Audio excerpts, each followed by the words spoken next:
2014 সালে বিটিএস এর hip hop লাভার গানটি মুক্তি পায়। এই হিপ হপ লাভার গানটি ভক্তদের যা যা মোটিভেশন দেয়: এক, নিজের স্বপ্ন নিজে পূরণ করতে হবে, নিজের যেটা ভালো লাগে সেটাই করতে হবে, অন্যকে খুশি করার জন্য বা অন্যকে দেখানোর জন্য কোনো কাজ করা যাবে না। দুই, সফলতা লাভের কোনো শর্টকাট রাস্তা নেই, পরিশ্রম প্লাস দীর্ঘমেয়াদী সময় ইকুয়াল টু সফলতা। সফলতা পেতে গেলে সময় লাগবে এবং কঠোর পরিশ্রম দিতে হবে। তিন, সমালোচনাকে ভয় পেলে জীবনে বড় হওয়া যাবে না। জীবনে সফল হতে গেলে সমালোচনা, বদনাম, খারাপ কথা, গালি এগুলো শুনতেই হবে, এগুলো শুনেই সামনের দিকে আগাতে হবে।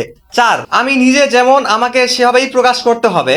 মানুষের কাছে অতিরিক্ত সম্মান পাওয়ার জন্য অতিরঞ্জিত করে নিজের সম্পর্কে বাড়িয়ে বলা যাবে না। যদি আমি সঠিক হই এবং সঠিক জিনিস প্রচার করি তাহলে একদিন আমি সফল হবই। পাঁচ, নিজেই নিজের আইডল হতে হবে, অন্যকে অন্ধের মতো অনুকরণ করা যাবে না। নিজের ব্যক্তিত্ব, নিজের আত্মপরিচয় আলাদাভাবে নিজেই তৈরি করতে হবে। অন্যকে যদি হুবহু অনুসরণ করি তাহলে নিজের আর নিজস্বতা বলে কি থাকলো। ছয়, নিজের রাগ, নিজের ব্যর্থতা, নিজের দুঃখ এগুলোকে ইতিবাচক শক্তিতে পরিণত করতে হবে।